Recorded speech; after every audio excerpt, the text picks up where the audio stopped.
ஆஸ்பத்திரியில் இருக்கிற வரைக்கும் டாக்டரா இருக்கலாம். அவர் மனைவிகிட்டையும் அவர் டாக்டரா இருக்க வேண்டிய அவசியம் இல்லை. ஒரு வக்கீல் கோர்ட்ல இருக்கிற வரைக்கும் வக்கீலா இருக்கலாம்.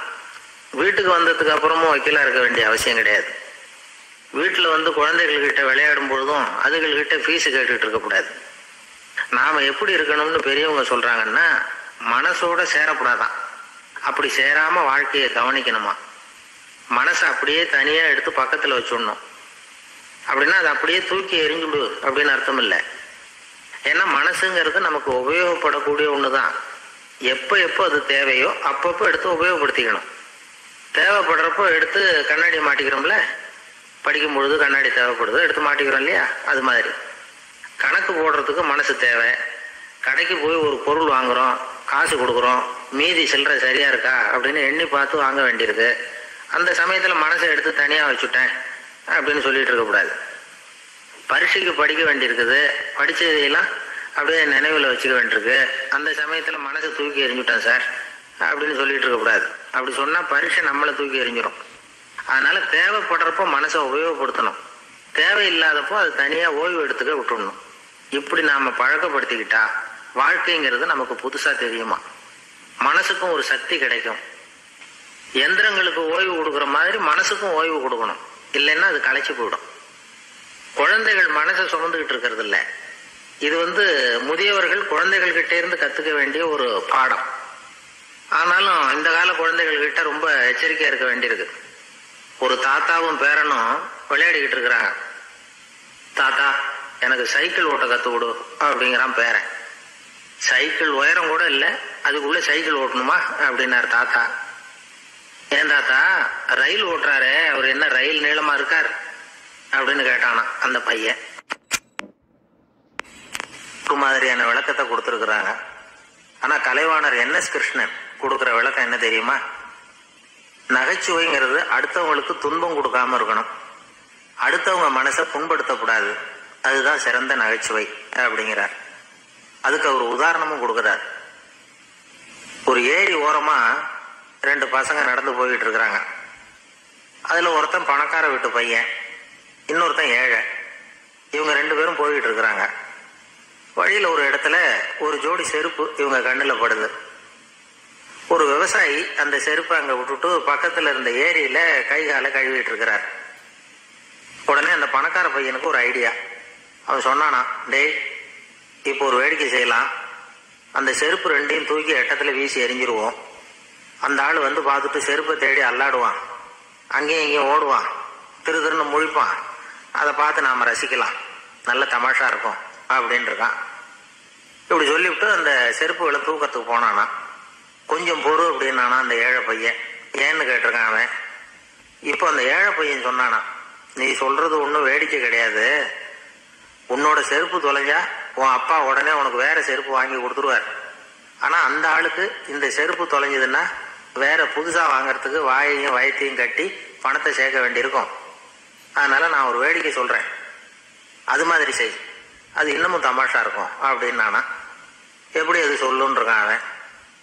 செருப்பு 2ம் அது இருக்கிற இடத்துலயே இருக்கட்டும், உன் சட்டை பையிலிருந்து ஒரே ஒரு ₹1 நாணயத்தை எடு, அதை அந்த செருப்பு மேல அதோட குதிகால் பகுதியில வச்சுட்டு நாம 2 பேரும் அந்த மரத்துக்கு பின்னாடி ஓடி போய் மறைஞ்சு நின்னுக்குவோம், அப்புறம் பாரு வேடிக்கைய அப்படின்னா. அதே மாதிரி ₹1 காசு செருப்பு மேல வச்சுட்டு இவங்க 2 பேரும் மறைஞ்சு நின்றுக்கிட்டாங்க. கொஞ்ச நேரத்துல அந்த விவசாயி வந்தார். காலில் உள்ள மண்ணை தட்டிவிட்டு செருப்பை மாட்டுறதுக்காக போனார். அங்கிருந்த காசு கண்ணில் போட்டுவிட்டது. அவருக்கு ஆச்சரியமா போச்சு. அதை கையில் எடுத்து பார்க்கிறார். 4 பக்கமும் திரும்பி திரும்பி பார்க்கிறார், யார் இதை வச்சிருப்பான்னு. கடைசியில் ஆகாயத்தை பார்க்கிறார். ஆண்டவா, இது உன்னோட கருணை தான், நீ தான் யாரோ புண்ணியவான் மனசுல தர்மம் பண்ற எண்ணத்தை உண்டாக்கி இருக்கிற, அந்த புண்ணியவான் நல்லா இருக்கணும் அப்படின்னு வாழ்த்தி அந்த காசை கண்ணில் ஊத்திக்கிட்டாராம். மறைஞ்சிருந்து பார்த்துக்கிட்டு இருந்த ஏழை பையன் இப்படி சொன்னான், பாத்தியா உன்னை புண்ணியவான்னு வாழ்த்தி விட்டு போறார் அந்த ஆள், அவருக்கும் சந்தோஷம், அதை பார்த்து நமக்கும் சந்தோஷம். உனக்கு ₹1 ஒரு பெரிய விஷயம் இல்லை, ஆனா அதனால நமக்கு கிடைச்சிருக்கிற மகிழ்ச்சி ரொம்ப உயர்வானது அப்படின்னு நானும். வேடிக்கையும் கிண்டலும் இது மாதிரி அடுத்தவங்களுக்கு இடைஞ்சலா இல்லாம இருக்கணும் அப்படிங்கிறார் கலைவாணர். ஆனா பாருங்க, அவருக்கே இடைஞ்சலா வர்ற விஷயங்களை கூட அவர் வேடிக்கையா தான் எடுத்துக்கிட்டாராம். ஒரு தடவை ஒருத்தர் கலைவாணர்கிட்ட வந்து, ஐயா என் குழந்தை செத்து போச்சு அப்படின்னு சொல்லி அழுதாராம். உடனே இவர் அவருக்கு 100 ரூபா பணத்தை கொடுத்து, இந்தாங்க அடக்கம் செய்யுங்க அப்படின்னு சொல்லி அனுப்பி வச்சாராம். 1 வருஷம் கழிச்சு மறுபடியும் அதே ஆள் வந்திருக்கார். இவர் மறந்துருப்பாருங்கிற நினைப்புல, அண்ணே என் குழந்தை இறந்து போச்சுண்ணே அப்படின்னாராம். இவர் மறுபடியும் 100 ரூபாய் கொடுத்து ஆறுதல் சொல்லி அனுப்பி வச்சாராம். 7-8 மாசம் கழிச்சு மறுபடியும் அதே ஆள் வந்திருக்கார். அவர் வாயை திறக்கிறதுக்கு முன்னாடியே இவர் 100 ரூபாய் அவர் கையில வச்சு, போன 2 தடவை தான் குழந்தை செத்து போச்சு, இந்த தடவையாவது அதை சாகாம காப்பாத்தி விடு அப்படின்னு சொல்லி அனுப்பி வச்சாராம். அதுக்கப்புறம் அந்த ஆள் வர்றதே இல்லையா. ஊர்ல ஒரு ஆள் இருந்தான், தையல் கடை வச்சிருந்தான். அவன்கிட்ட ஒருத்தன் ஒரு சட்டை துணி எடுத்து கொடுத்து தைக்க சொல்லியிருந்தான். வர்ற சனிக்கிழமை வா, வந்து வாங்கிட்டு போ அப்படின்னு அவன் சொல்லியிருந்தான். அதே மாதிரி அவன் வந்தான். அவன் தச்சு வச்சிருந்த சட்டையை கொடுத்தான். இவன் வாங்கி அங்கேயே போட்டு பார்த்தான். கை நீளம் ஒண்ணுக்கு ஒண்ணு வித்தியாசமா இருந்தது. வலது கை இடது பக்கத்தை விட நீளம் குறைச்சலா இருந்தது. இவன் முணுமுணுக்க ஆரம்பிச்சிட்டான், என்ன இது இப்படி தச்சு விட்டியே அப்படின்னு. இதுக்கு அவன் சொன்னான், ஐயே இதுக்காகவா சங்கடப்படுறீங்க, வலது கையை மட்டும் கொஞ்சம் உள்ள இழுத்தாப்புல வச்சுக்கிட்டீங்கன்னா சரியா போடும். மற்றபடி அந்த சட்டையில உள்ள கலை அம்சத்தை கவனிங்க, எவ்வளவு அற்புதமா தைச்சிருக்கேன் பாருங்க. ஒரு சின்ன குறைய பொருட்படுத்தாதீங்க. நான் சொன்னது மாதிரி கையை கொஞ்சம் உள்ள இழுத்து வச்சுக்கிட்டு நீங்க பாட்டுக்கு நடந்து போங்க, ஜோரா இருக்கும் அப்படின்னா. அவனும் யோசனை பண்ணி பார்த்தான். சரியான யோசனையா தான் தோணுச்சு. கொஞ்சம் முயற்சி பண்ணி வலது கையை உள்ள இழுத்து சட்டை சரியா இருக்கிறது மாதிரி பண்ணிட்டான். இப்போ மறுபடியும் ஒரு பிரச்சனை. வலது கையை உள்ள இழுத்த மாதிரி வச்சுக்கிட்டதும் முதுகு பக்கம் கொஞ்சம் துணி தளர்ந்து தொங்குறது மாதிரி ஆயிட்டுது. என்ன இது முதுகு பக்கம் துணி குவிஞ்சுக்குத, அப்படியே தொங்குறது மாதிரி இருக்க அப்படின்னு அவன் மறுபடியும் ஆரம்பிச்சான். ஐயே இதுக்காகவா கவலைப்படுறீங்க, உடம்பு அதுக்கு தகுந்த மாதிரி கொஞ்சம் வளைச்சிக்கிட்டா போச்சு. இதுக்காக அந்த அழகான தையலை பிரிச்சு அதுல உள்ள கலை அம்சத்தை கெடுக்கிறதுக்கு என் மனசு இடம் கொடுக்கல. எவ்வளவுக்கு தளர்த்தியா இருக்கோ அவ்வளவுக்கு கொஞ்சம் உடம்ப வளைச்சி அப்படியே வச்சுங்க, சரியா போடும் அப்படின்னா. இதுவும் நல்ல யோசனையா போடுது அப்படின்னு நினைச்சானா இவன். சரின்னு சொல்லிவிட்டு புறப்பட்டான். தெருவில் இறங்கினான். கையை கொஞ்சம் உள்ள இழுத்தான், உடம்ப கொஞ்சம் வளைச்சி வச்சுக்கிட்டான், சட்டைக்கு தகுந்த மாதிரி பண்ணிட்டான். அப்படியே மெதுவா நடந்து போனான். இப்போ எதிரில் இன்னொருத்தன் வந்தான். இவனை பார்த்தான். இவன் போட்டிருக்கிற சட்டையை பார்த்தான். ஆஹா அற்புதமா இருக்கு. நானும் சும்மா சொல்லக்கூடாது, ரொம்ப நல்லா இருக்குது இது. நிச்சயமா இது இந்த ஊர் மேல தெருவில் ஒருத்தன் இருக்கிறானே அவன் தைச்சதா தான் இருக்கணும் அப்படின்னு நானும். இதை கேட்டதும் அவனுக்கு ஆச்சரியம் ரொம்ப. எப்படி அவ்வளவு கரெக்டா கண்டுபிடிச்சிங்க அப்படின்னு கேட்டிருக்கான். இதுக்கு அந்த வழிபோக்கன் சொன்னானா, அவன் ரொம்ப கெட்டிக்காரன், உங்களை மாதிரி உடம்பும் கையும் வளைஞ்சு போன ஒரு ஆளுக்கு அவனை தவிர வேற யாராலையும் இவ்வளவு பொருத்தமான சட்டையை தைக்க முடியாது அப்படின்னு பாருங்க. அவனுக்காக இவன் அனுசரிக்க போய் இவனோட நிலைமை எப்படி ஆயிட்டு பாருங்க. இதே மாதிரிதான் சில சடங்குகளும் சம்பிரதாயங்களும் நம்மளை கோமாளியா ஆக்கி விட்டுரும். எதுவா இருந்தாலும் அதுல அறிவுபூர்வமான அணுகுமுறை அவசியம். ஒரு நர்ஸ் அவசரமா ஓடி வந்து டாக்டர் கிட்ட சொல்லிச்சான், டாக்டர் ஒரு தப்பு நடந்து போச்சு, 10ஆம் நம்பர் பெட்ல இருக்கிற பேஷண்ட்டுக்கு காலில் ஆபரேஷன் பண்றதுக்கு பதிலா கையில ஆபரேஷன் பண்ணி விட்டீங்க, கையை ஆபரேஷன் பண்ண வேண்டிய ஆள் 7ஆம் நம்பர் பெட்ல இருக்கார் அப்படின்னு தான். இதுக்கு அவர் பதட்டப்படாம சொன்னாராம், பரவாயில்ல இவரை தூக்கி 7ஆம் நம்பர் பெட்ல போட்டுரு அப்படின்னாராம். அவரு தன்னை ஒரு குருன்னு சொல்லிக்கிட்டார். மௌன குரு, வாயை திறக்கிறது இல்லை. அவருக்கு 2 சீடர்கள் உண்டு. இவங்க தான் வர்றவங்க கிட்ட பேசுவாங்க, விளக்கம் கொடுப்பாங்க. ஒரு நாள் இந்த சீடர்கள் 2 பேரும் எங்கேயோ வெளியில போயிட்டாங்க. அந்த நேரம் பார்த்து ஒருத்தர் அங்க வந்தார். குரு கிட்ட போனார். குருவே புத்தர்னா என்ன அப்படின்னு கேட்டார். குருவுக்கு ஒன்றும் புரியல. அவர் உண்மையான குருவா இருந்தாவில புரியும். திருன்னு முழிக்க ஆரம்பிச்சார். இந்த நேரம் பார்த்து இந்த சீடர்களும் எங்கேயோ போயிட்டாங்களே, என்ன பண்றது, உதவிக்கு யாராவது கிடைக்க மாட்டாங்களா அப்படின்னு அப்படியே சுற்றுமுற்றும் பார்த்தார். வந்தவர் இதை கவனிச்சார். ஏதோ புரிஞ்சுக்கிட்ட மாதிரி அடுத்த கேள்வி கேட்டார். தர்மம்னா என்ன சுவாமி அப்படின்னார். குருவுக்கு ரொம்ப சங்கடமா போச்சு.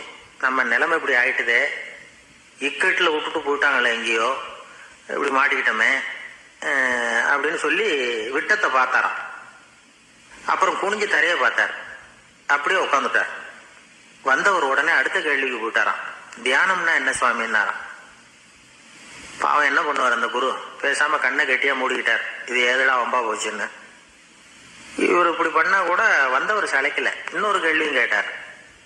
ஆசீர்வாதம்னா என்னன்னாராம். இவர் பார்த்தார், இப்படியே போனா இவர் கேள்வி கேட்கறத நிறுத்த மாட்டார்னு நினைச்சுக்கிட்டு எனக்கு ஒண்ணுமே தெரியாதுங்கிற பாவனையில 2 கையையும் விரிச்சு காட்டினாராம். வந்தவர் முகத்துல மகிழ்ச்சி, மன நிறைவு, ஏதோ எல்லாம் புரிஞ்சுக்கிட்ட ஒரு மாதிரி அங்கிருந்து புறப்பட்டு போனார். வழியில அந்த குருவோட சீடர்கள் 2 பேரையும் சந்திச்சார். உங்க குருவை நாங்க பார்த்துட்டு வரோம் அப்படின்னாராம். இவரு என்ன நடந்ததுன்னு கேட்டிருக்காங்க அவங்க. இவர் விவரமா சொன்னாராம். உங்க குரு எப்பேற்பட்ட ஞானி தெரியுமா? புத்தர்னா என்னன்னு கேட்டேன். அதுக்கு அவர் அப்படியும் இப்படியும் பார்த்தார். அதுக்கு என்ன அர்த்தம் தெரியுமா? மக்கள் புத்தரை அங்கேயும் இங்கேயும் தேடுறாங்க, உண்மையில அவர் அங்கேயும் இங்கேயும் தேடி கண்டுபிடிக்க முடியாது அப்படிங்கறத அவர் செய்கை மூலமா உணர்த்தினார். அதுக்கப்புறம் தர்மம்னா என்னன்னு கேட்டேன். ஒரு மேலையும் கீழையும் பார்த்து தர்மம் சமமானது, அதுல உயர்வு தாழ்வு இல்லை அப்படிங்கிறத உணர்த்தினார். அதுக்கப்புறம் தியானம்னா என்னன்னு கேட்டேன். கண்ணை மூடிக்கிட்டார். கண்ணை மூடி காணும் அற்புதம் அதுங்கிறத புரிஞ்சுக்கிட்டேன். கடைசியா ஆசீர்வதிக்கப்படுறது பத்தி கேட்டேன். கைகளை நீட்டி உதவுறது தான் அது அப்படிங்கிறத 2 கையையும் விரிச்சு உணர்த்தினார். எவ்வளவு பெரிய மகான் அவரு அப்படின்னு சொல்லிவிட்டு அவர் பாட்டுக்கு போயிட்டார். சீடர்கள் அதுக்கப்புறம் மெதுவா குரு கிட்ட வந்து சேர்ந்தாங்களாம். அவங்கள பார்த்ததும் குருவுக்கு கோபம் வந்துட்டுது. அடே பாவிகளா, எங்கடா போய் தொலைஞ்சிங்க? நான் ஒரு ஆளுகிட்ட மாட்டிக்கிட்டு என்ன பாடுபட்டிருக்கேன் தெரியுமா அப்படின்னாராம். இது மாதிரிதான் நாம சாதாரண மனிதர்களின் புற வேடங்கள்ல மயங்கி போயிடுறோம். அவங்க பேச்சு, செய்கை, பார்வை இதுல எல்லாம் ஏதோ பெரிய தத்துவம் இருக்கிறதாக நினைச்சுக்கிறோம். உண்மையிலேயே அந்த தத்துவங்கள் யாருக்கு சொந்தம்? அவங்களுக்கு இல்ல, நமக்கு தான் சொந்தம். நாம தானே அதை கற்பிச்சுக்கிட்டோம். நம்மை நாம அடையாளம் கண்டுக்கிறது இல்ல, நாம யாருங்கிறது நமக்கு புரியறது இல்ல. அதுதான் இன்னைக்கு நடக்கிறது. அதனாலதான் அடுத்தவங்களை தேடி ஓடிட்டு இருக்கிறோம். சில வீடுகள்ல கூட இது மாதிரி சைகைகள் உண்டு. சில குடும்ப தலைவர்கள் தினமும் காலையில கண்ணை கெட்டியா மூடிக்கிட்டு கை 2யும் சுத்தமா விரிச்சு வச்சுக்கிட்டு உட்காந்து தியானம் பண்றது வழக்கம். எதுக்காக அப்படி பண்றீங்கன்னு ஒருத்தரை பார்த்து கேட்டேன். இந்த மாசம் வாங்கின சம்பளம் பூரா தீர்ந்து போச்சு, இனிமே என் கையில சுத்தமா ஒண்ணும் இல்லை, புதுசா எதுவும் செலவு வச்சு விடாத அப்படிங்கறத அப்படி உள்ளங்கை 2யும் விரிச்சு காட்டி அவங்களுக்கு உணர்த்துறேன், அவ்வளவுதான் அப்படின்னாரு.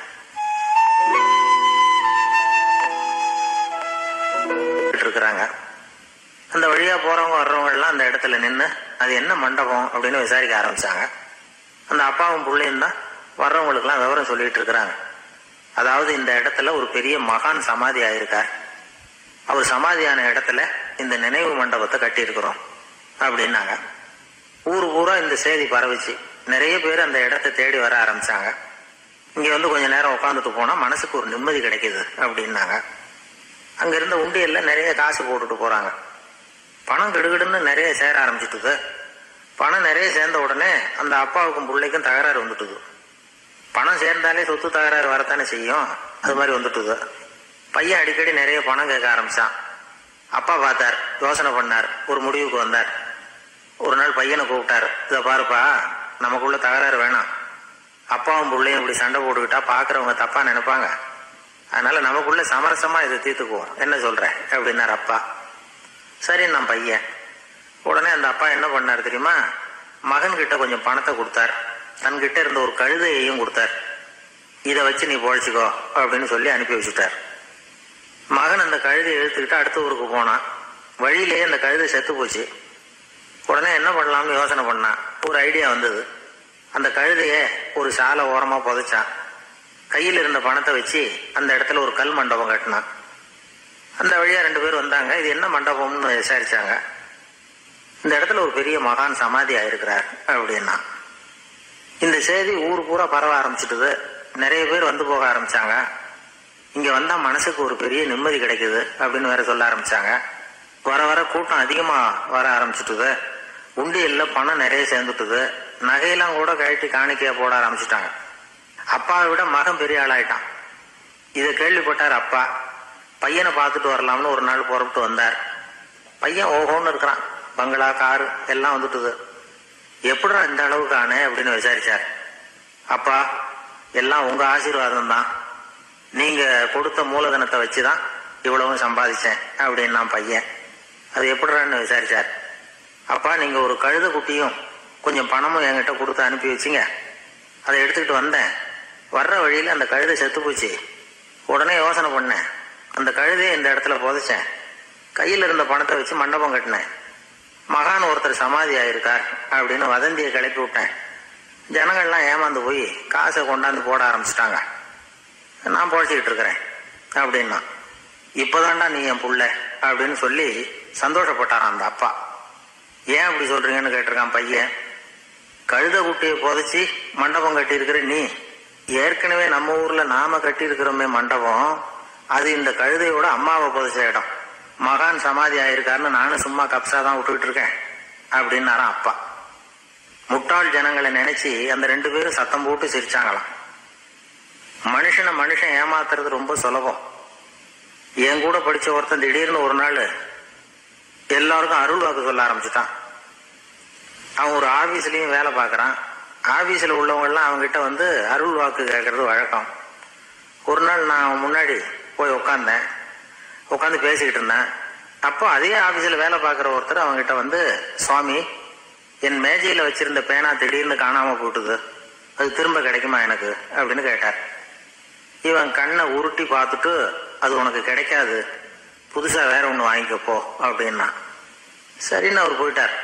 அவர் போனதுக்கு அப்புறம் நான் மெதுவா இவனை பார்த்து, அது எப்படிடா அது உனக்கு கிடைக்காதுன்னு அவ்வளவு உறுதியா அவர்கிட்ட சொன்னேன் அப்படின்னு கேட்டேன். இவன் மெதுவா என் காதுகிட்ட வந்து, அந்த பேனாவை கிளப்புனதே நான் தான் அப்படிங்கிறான். வெளிநாட்டுக்கு போகணும்னு ஆசை. ஆனா அவனுக்கு எந்த மொழியும் தெரியாது. இருந்தாலும் சமாளிச்சுக்கலாம்னு முடிவு பண்ணிட்டு கிளம்பிட்டான். ஏதோ ஒரு தேசத்துக்கு போய் சேர்ந்தான். அங்க அவனுக்கு யாரையும் தெரியாது. அவங்க என்ன மொழியில பேசிக்கிறாங்க அப்படிங்கிறது கூட புரியல. என்ன பண்றதுன்னு யோசனை பண்ணிட்டு ஒரு இடத்துல நின்றுகிட்டு இருக்கிறான். எதிர ஒரு பெரிய கட்டிடம், நிறைய பேர் உள்ள போயிட்டு இருக்கிறாங்க. இவனும் அவங்க பின்னாடியே உள்ள போனான். ஒரு பெரிய அறை, அலங்காரம்லாம் பண்ணி வச்சிருக்கிறாங்க. நிறைய பேர் சாப்பிட்றதுக்காக உட்காந்துருக்குறாங்க. இவனுக்கு நல்ல பசி, அதனால இவனும் உட்காந்தான். சாப்பாடு போட்டாங்க, சாப்பிட்டான். அன்பான உபசரிப்பு. இவன் மனசு உள்ள நினைச்சுக்கிட்டான், இது ஏதோ அரசருடைய அரண்மனை மாதிரி தெரியுது, இன்னைக்கு ஏதோ விருந்து நடக்குது, நல்ல வேளை நம்ம பசியும் தீர்ந்தது அப்படின்னு நினைச்சுக்கிட்டே நிமிர்ந்து பாக்குறான். சாப்பாடு பரிமாறினவன் எதிரில் ரொம்ப பணிவோட முதுக வளைச்சி வணக்கம் தெரிவிச்சான். இவனும் எழுந்திருச்சு நின்று முதுக வளைச்சி வணக்கம் தெரிவிச்சான். ரொம்ப நன்றின்னா. அவன் ஒரு சீட்டை இவன் கையில கொடுத்தான். இவன் அதை வாங்கி பாக்குறான். என்ன எழுதியிருக்குன்னு ஒன்றும் புரியல. சரி, இந்த நாட்டுல தங்களுடைய நன்றியை சீட்டுல எழுதி தான் கொடுப்பாங்க போல இருக்கு அப்படின்னு நினைச்சுக்கிட்டு மறுபடியும் நன்றின்னா. ஆனா அவன் காசை கொடுங்கன்னா. ஏன்னா அது ஒரு ஹோட்டல், இவன் சாப்பிட்டதுக்கான பில் அது. இவன் அதை புரிஞ்சிக்கவே இல்லை. நன்றின்னு அந்த சீட்ல எழுதி கொடுக்குறாங்க போல இருக்கு அப்படின்னு நினைச்சுக்கிட்டு அதை வாங்கி சட்டை பையில பத்திரமா வச்சுக்கிட்டு, பரவாயில்லைங்க, ரொம்ப மகிழ்ச்சின்னா. ஒரு வெளிநாட்டுக்காரனுக்கு இவ்வளவு தூரம் மரியாதை பண்றீங்களே, எங்க ஊருக்கு போனதும் உங்களை பத்தி நிறைய சொல்லுவேன் அப்படின்னா. இவன் என்ன சொல்றான்னு அவனுக்கு புரியல. இவனை பிடிச்சி அழைச்சிட்டு போய் முதலாளி முன்னாடி நிறுத்தினான். நாம சொன்னதுல இவனுக்கு ரொம்ப பெருமையா இருக்கணும் போல இருக்கு, அதுதான் பெரிய இடத்துக்கு அழைச்சிட்டு வந்திருக்கிறான் அப்படின்னு இவன் நினைச்சுக்கிறான். அவரும் பில்லுக்கான பணத்தை கொடுங்கிறாரு. பரவாயில்லைங்க, ரொம்ப மகிழ்ச்சி, நன்றிங்கிறான் இவன். அவரு பார்த்தார், இவனை நீதிமன்றத்துக்கு அனுப்பி வச்சுட்டார். இவன் என்ன நினைச்சுக்கிட்டான், நம்மளை இந்த ஊர் ராஜா முன்னாடியே அழைச்சிட்டு வந்து நிறுத்தி இருக்கிறாங்க போல இருக்கு, என்ன ஒரு பெருந்தன்மை அப்படின்னு நினைச்சுக்கிறான். நீதிபதி சொன்னார், சாப்பிட்டதுக்கான பணத்தை கொடுத்துரு, இல்லைன்னா அதுக்கான தண்டனை அனுபவிக்க வேண்டி இருக்கும்னார். ராஜாவே நமக்கு நன்றி சொல்றாரு போல இருக்கு அப்படின்னு நினைச்சுக்கிறான் இவன். என் மகிழ்ச்சிக்கு எல்லையே இல்லைங்க அப்படின்னா. அவரு பார்த்தார், இவனுக்கு தண்டனை கொடுக்க வேண்டியதுதான் அப்படின்னு முடிவு பண்ணார். உடனே தீர்ப்பு எழுதினார். இவனை கழுதையில பின்புறமா உட்கார வைங்க, இவன் ஒரு மோசடிக்காரன் அப்படின்னு ஒரு போர்டு எழுதி அவன் கழுத்துல மாட்டுங்க, அப்புறம் அந்த கழுதைய ஊரு பூரா விரட்டுங்க அப்படின்னார். இவனுக்கு தான் மொழி புரியலையே, ஏதோ நடக்குது அப்படிங்கிறது மட்டும் புரியுது. எல்லாரும் சேர்ந்து இவனை ஒரு கழுது மேல உட்கார வச்சாங்க. ஓஹோ, நம்மளை பாராட்டி ஒரு ஊர்வலம் நடத்துறாங்க போல இருக்கு அப்படின்னு நினைச்சுக்கிறான் இவன். எல்லாரும் சத்தம் போட்டுக்கிட்டு கையை தட்டிக்கிட்டு கழுத பின்னாடி ஓடி வர்றாங்க. இவனுக்கு ரொம்ப உற்சாகமா இருக்குது. எல்லாருக்கும் கை கூப்பி வணக்கம் சொல்லிக்கிட்டே போறான். கூட்டத்துல திடீர்னு ஒரு தெரிஞ்ச முகம் தெரியுது. அவனுடைய தேசத்தை சேர்ந்த ஒரு ஆள் அவன். அவனை பார்த்ததும் இவனுக்கு ரொம்ப உற்சாகம். நம்ம ஊருக்கு போனதும் இங்க நமக்கு கிடைச்ச மரியாதையெல்லாம் உண்மைதான்னு சொல்றதுக்கு ஒரு சாட்சியும் கிடைச்சுட்டுது. அப்படின்னு நினைச்சுக்கிறான். அவனை பார்த்து கத்தனான், நல்லா பார்த்துக்க, இந்த ஊர் மக்கள் எனக்கு எப்படிப்பட்ட வரவேற்பு கொடுக்குறாங்கிறத நல்லா கவனிச்சுக்கோ அப்படிங்கிறான். அவனுக்கு அவமானமா போட்டுது. தலையை குனிஞ்சுக்கிட்டே நழுவி போயிட்டான். இவன் பார்த்தான், அவன் தலை தெரியல. ஆகா, அவனுக்கு நம்ம மேல பொறாம போல இருக்கு, அதனாலதான் காணாம போயிட்டான் அப்படின்னு நினைச்சுக்கிறான். இப்படி ஒரு வேடிக்கை கதையை பெரியவங்க சொல்றது உண்டு. கதை வேடிக்கையா இருந்தாலும் இதுல உள்ள கருத்து என்ன தெரியுமா? அந்த கழுத மேல உட்கார்ந்துருக்கிறானே, அது மாதிரிதான் நாமளும் அகங்காரம்ங்கிற கழுத மேல உட்கார்ந்துகிட்டு இருக்கோமா. நாமளும் கிட்டத்தட்ட அதே மாதிரி பிரம்மையில தான் இருக்கிறோமா. என்ன நடக்குதுங்கிறதே புரியறது இல்லை. அகங்காரத்துல பேசுறவனுக்கும் சித்த சுவாதீனம் இல்லாம பேசுறவனுக்கும் அதிக வித்தியாசம் இருக்கிறது இல்லை. அது மாதிரி ஒருத்தன் தன்னுடைய வீட்டை சுத்தி சேற்ற வாரி இறைச்சிக்கிட்டு இருந்தானா. அந்த வழியா வந்த ஒரு பெரியவர் அதை பார்த்திருக்கார். என்னப்பா பண்ணிட்டு இருக்கிற அப்படின்னு கேட்டாராம். கழுதைகளை விரட்டிக்கிட்டு இருக்கிறேன் அப்படின்னானா.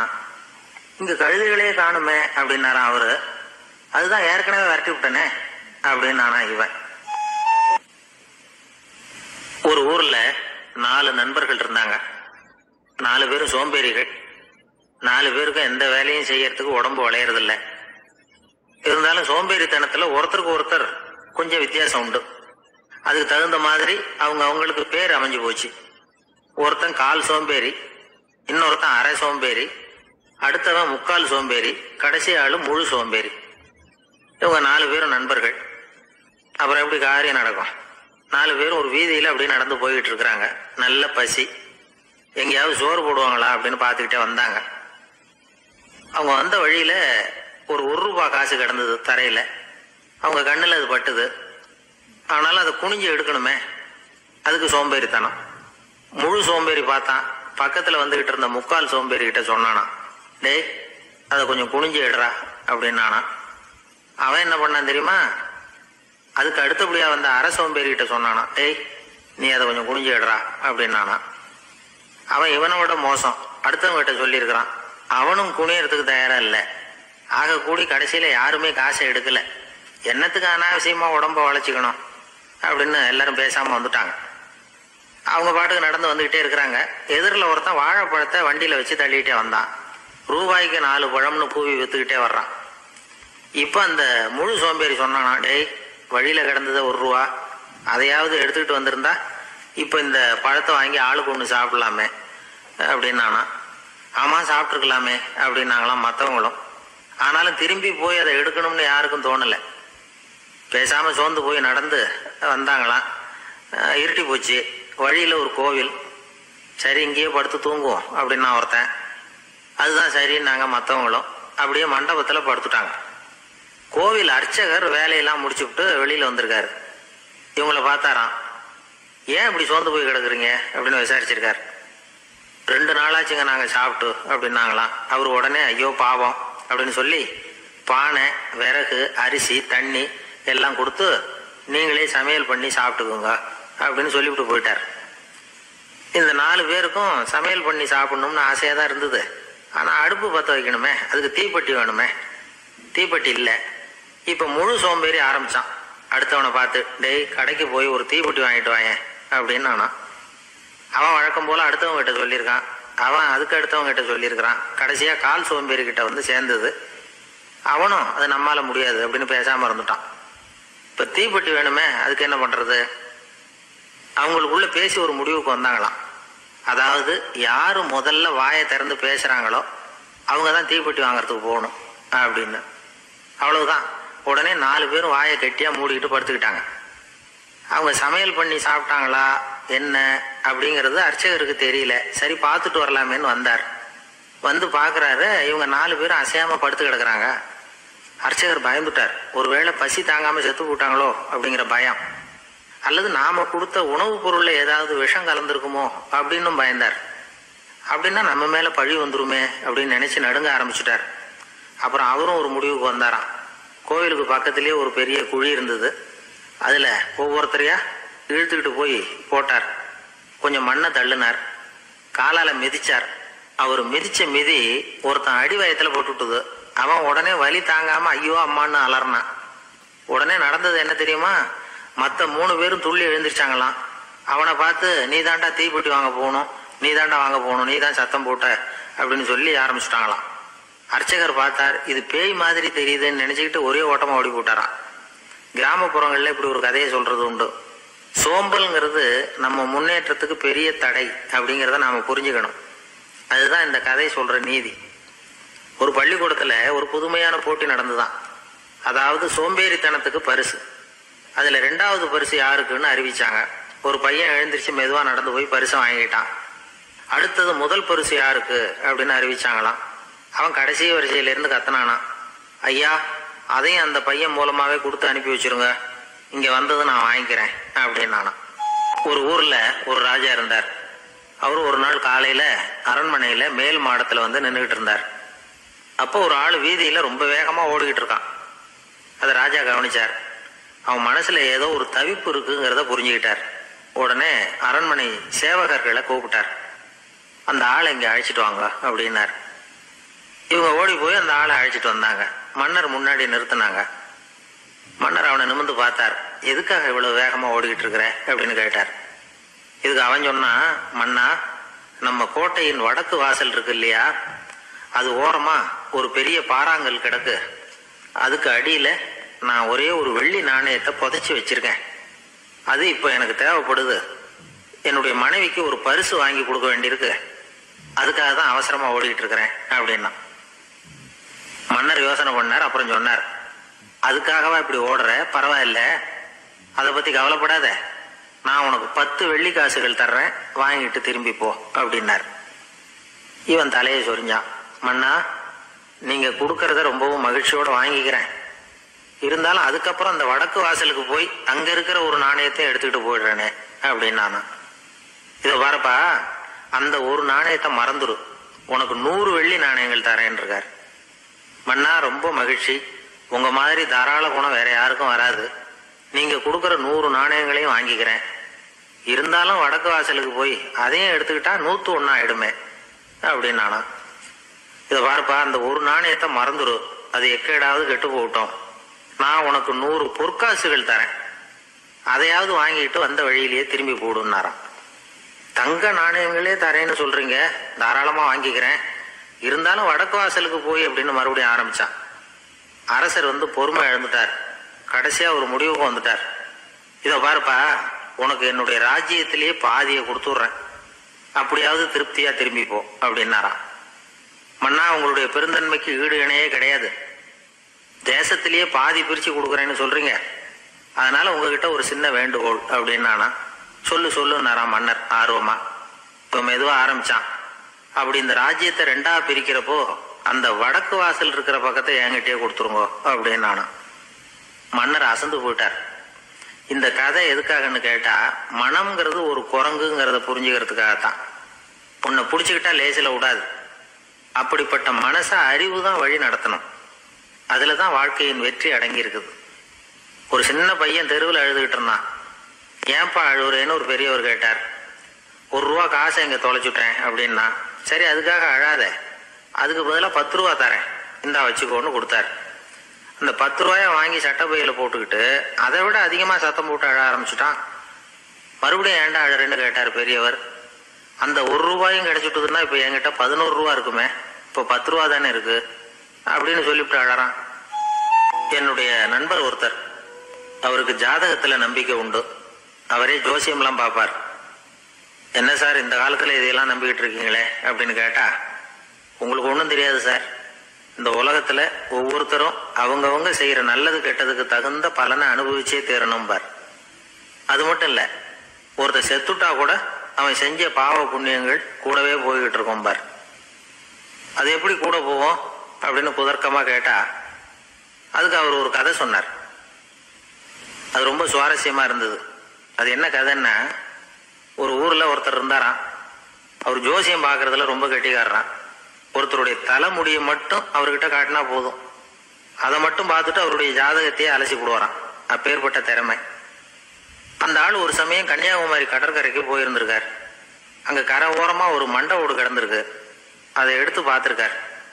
அந்த மண்டை ஓட்டை வச்சுக்கிட்டே அதோட ஜாதகத்தை அலசியிருக்கார். இந்த மண்டை ஓட்டுக்கு உரிய ஆசாமி வாழ்க்கையில ரொம்ப கஷ்டப்பட்டிருக்கணும், நிறைய கஷ்டத்தை அனுபவிச்சிருக்கணும். அது தாங்க முடியாம தான் கடல்ல விழுந்து தற்கொலை பண்ணிட்டு இருக்கான். அப்படிங்கிறத அவர் கணிச்சுட்டார். இருந்தாலும் இந்த மண்டை ஓடு இன்னமும் அனுபவிக்க வேண்டியது பாக்கி இருக்கு அப்படிங்கிறத அவர் உணர்ந்தாராம். அது சரி, ஒருத்தன் உயிரோடு இருக்கிற வரைக்கும் நல்லது கெட்டதை அனுபவிக்க முடியும், செத்ததுக்கு அப்புறமும் பாக்கி இருக்குன்னா அதை எப்படி அனுபவிக்கிறது? இந்த மண்டை ஓட்டுக்கு இன்னும் கொஞ்சம் பாக்கி இருக்குங்கிறது அவருக்கு புரிஞ்சதே தவிர அதோட அர்த்தம் என்னங்கிறது சரியா விளங்கல. சரி, இதை இன்னும் கொஞ்சம் விவரமா ஆராய்ச்சி பண்ணுவோம் அப்படின்னு நினைச்சுக்கிட்டு அதை தன்னுடைய வீட்டுக்கு எடுத்துட்டு போயிட்டார். அந்த மண்டை ஓட்டை ஒரு பெட்டியில வச்சு பூட்டினார். தன்னுடைய தனி அறையில அதை பத்திரமா வச்சுக்கிட்டார். தினமும் ராத்திரி ஆனதும் தன்னுடைய மனைவியை பார்த்து, நீ போய் பூஜை அறையில தனியா படுத்துக்க அப்படின்னு சொல்லிவிட்டு தினம் ராத்திரி 12 மணிக்கு பெட்டியை திறந்து அவர் பார்ப்பார். மண்டை ஓடு அப்படியே இருந்தது தவிர இன்னும் கொஞ்சம் பாக்கி இருக்குங்கிறதுக்கு அர்த்தம் அவருக்கு விளங்கல. அந்த மண்டை ஓட்டுக்கு இன்னும் என்ன பாக்கி இருக்க போகுது? இப்படியே ஒரு 10 நாள் போச்சு. அந்த வீட்டம்மாவுக்கு சந்தேகம் வந்துட்டுது. நம்ம வீட்டுக்காரரு நம்மளை தனியா ஏன் தூங்க சொல்றார் அப்படிங்கிற சந்தேகம்.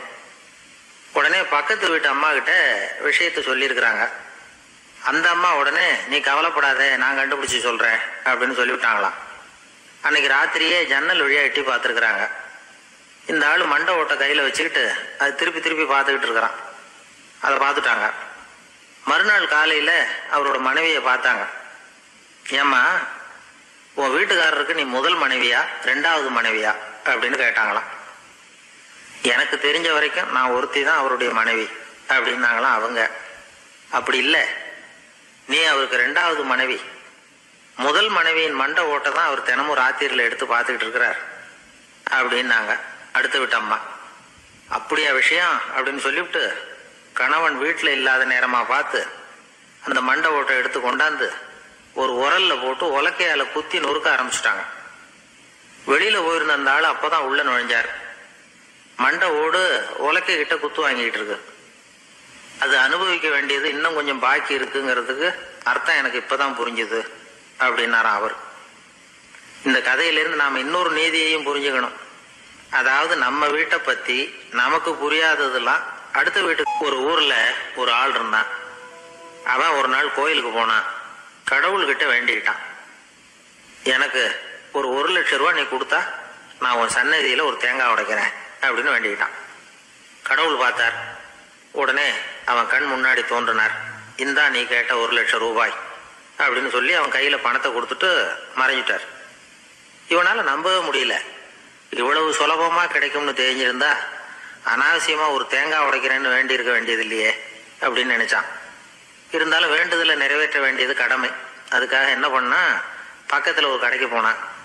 ஒரு தேங்காயை கையில் எடுத்தான். இது என்ன விலைன்னு கேட்டான். 5 ரூபான்னார் கடையில இருந்தவர். அதிகமா இருக்குதே விலைன்னா. அப்படின்னா ஒண்ணு செய்யுங்க, அடுத்த ஊருக்கு போங்க, அங்க தென்னந்தோப்பு அதிகம், அதனால அங்க இதை விட குறைஞ்ச விலைக்கு கிடைக்கும் அப்படின்னார். சரின்னு அடுத்த ஊருக்கு கிளம்புனான். அங்க போய் விசாரிச்சான். ஒரு தேங்காய் 3 ரூபாய் விலைன்னாங்க. இதுவும் அதிகமா தெரியுதுன்னா. அப்படின்னா ஒண்ணு செய்ய, அதுவும் அந்த ஆத்து ஓரமா ஒரு தென்னை மரம் இருக்கு பார், அதுல நீயே ஏறி பறிச்சுக்கோ, ஒரு தேங்காய்க்கு 1 ரூபா கொடுத்தா போதும் அப்படின்னார் அந்த தோப்புக்கு சொந்தக்காரரு. இவனுக்கு மரம் ஏற தெரியாது. இருந்தாலும் ஆசை யார விட்டுது, விலை சல்லிசா இருக்குதே. ஆத்து ஓரம் போனா தட்டு தடு மாதிரி அந்த மரத்துல ஏறினா. அந்த தென்னை மரம் வளைஞ்சி ஆத்து பக்கம் போய் அப்புறம் நிமிர்ந்து இருந்தது. அதாவது மரத்தின் உச்சி சரியா ஆத்துக்கு நடுவில் இருந்தது. ஆத்துல வெள்ளம் கரபுரண்டு ஓடிக்கிட்டு இருக்கு. இவன் கடவுள் கொடுத்த 1,00,000 ரூபாயை மடியில வச்சு இறுக்கி கட்டிக்கிட்டான். உச்சிக்கு போய் காய் பறிக்கிற சமயத்துல காத்தும் மழையும் பலமா கலந்து அடிக்க ஆரம்பிச்சுட்டுது. கால் வழிக்கு விட்டுட்டுது. இவன் சடார்னு ஒரு தென்னை மட்டையை பிடிச்சிக்கிட்டு தொங்க ஆரம்பிச்சிட்டான். கீழே பயங்கரமான வெள்ளம். மடியில 1,00,000 ரூபா பணம். என்ன செய்யறதுன்னு தவிக்கிறான். இந்த சமயம் கரையில ஒரு யானை பாகன் யானையை குளிப்பாட்டிக்கிட்டு இருக்கிறான். அது அவன் கண்ணில் பட்டது. ஐயா ஒரு உதவின்னு கத்தினான். அவன் என்ன செய்யணும்னு கேட்டான். உன் யானையை மெதுவா இங்க அழைச்சிட்டு வா, எனக்கு நேரா கீழே நிறுத்து, என் காலை பிடிச்சி மெதுவா கீழே இறக்கி விட்டுரு, என் மடியில இருக்கிற பணத்துல உனக்கு 10,000 ரூபா தரேன் அப்படின்னா. அவன் பார்த்தான். காலை கையை பிடிச்சா கூட எவனும் இந்த காலத்துல 10 ரூபாய்க்கு மேல தரமாட்டேங்கிறான். இவன் காலை பிடிச்சா 10,000 தர்றேங்கிறான் அப்படின்னு யோசனை பண்ணா. உடனே யானையை கொண்டுட்டு போனான். அவனுக்கு நேரம் கீழே நிறுத்தினான். அவன் காலை பிடிச்சான். அவ்வளவுதான். அந்த நேரம் பார்த்து யானை மெதுவா நடந்து அப்பால போட்டுது. இப்ப யானை பாகன் அவன் காலை கெட்டியா பிடிச்சிட்டு தொங்குறான். பரிதாபமா மேல பாக்குறான். அவன் மட்டையை பிடிச்சிட்டு தொங்குறான். இப்போ யானைப்பாகன் சொல்றான், தம்பி மட்டையை விட்டுறாத, கெட்டியா பிடிச்சிக்கோ, நான் உனக்கு 10,000 ரூபா தரேன், இதோ மடியில் தான் வச்சிருக்கேன்னா. மேல தொங்குறவனுக்கு இந்த நிலைமையிலேயும் ஒரு சந்தோஷம், மேற்கொண்டு ஒரு 10,000 ரூபா நமக்கு கிடைக்கும் போல இருக்கே அப்படின்னு. இந்த சமயத்துல ஒருத்தன் ஒட்டகத்தை ஓட்டிட்டு வந்தான் அந்த பக்கமா குளிப்பாட்டுறதுக்கு. யானைப்பாகன் பார்த்துட்டான், ஐயா ஒட்டகக்காரரே, அதை இங்க கொண்டுட்டு வா, எங்க காலை பிடிச்சி பத்திரமா இறக்கி விடு, நாங்க பணம் கொடுக்குறோம்னா. அவனும் பணத்துக்கு ஆசைப்பட்டு வந்தான். அவன் காலை பிடிக்கிற சமயம் ஒட்டகமும் நழுவி போட்டுது. இப்போ 3 பேருமே வரிசையா தொங்குறாங்க. ஒட்டகக்காரன் கத்துறான், தம்பி மட்டையை விட்டுறாத, கெட்டியா பிடிச்சிக்கோ, நான் என் மடியில் இருக்கிற 5,000 உனக்கு தந்துடுறேன்னா. மேல தொங்குறவனுக்கு இன்னமும் சந்தோஷம், இவனும் பணம் தர்றேங்கிறான் அப்படின்னா இன்னைக்கு நமக்கு மொத்த பண வரவு எவ்வளவு அப்படின்னு ஒவ்வொன்னா கூட்டி பார்க்க ஆரம்பிச்சான். மனக்கணக்கு சரியா வரல, அதனால அப்படியே விரல விட்டு எண்ண ஆரம்பிச்சான். அவ்வளவுதான், மட்டையை விட்டுட்டு கை நழுவி வந்துட்டுது. 3 பேரும் பொத்துன்னு ஆத்துல விழுந்தாங்க. படாத பாடுபட்டு தட்டு தடுமாறி கரைக்கு வந்து சேர்ந்தாங்க. 3 பேர் மடியில் இருந்த பணமும் ஆத்தோட போட்டுது. பேராசை பெருநஷ்டம் அப்படின்னு ஒரு பழமொழி இருக்குல்ல, அதை விளக்கறதுக்காக சொல்லப்பட்ட கதை இது. இந்த காலத்துல ஒருத்தர் ஒரு நீச்சல் குளத்துல நீச்சல் அடிச்சுக்கிட்டு இருக்கிறார். காவலுக்கு இருந்தவர் அதை கவனிச்சுட்டார். கரையில இருந்து சத்தம் போட்டாராம், இதோ பாருங்க, இங்க ராத்திரி 8 மணிக்கு மேல நீச்சல் அடிக்கிறது சட்டப்படி குற்றம், அதுக்கு அனுமதி கிடையாது, தெரியாதா உங்களுக்கு அப்படின்னாராம். இதுக்கு அவரு, ஐயோ நான் நீச்சல் அடிக்க வந்தவன் இல்லைங்க, சும்மா சுத்தி பார்க்க வந்தவன், தடுமாறி குளத்துல விழுந்துட்டேன், நீச்சல் தெரியாது, அதனால தத்தளிச்சுக்கிட்டு இருக்கிறேன் அப்படின்னு கத்துனாராம்.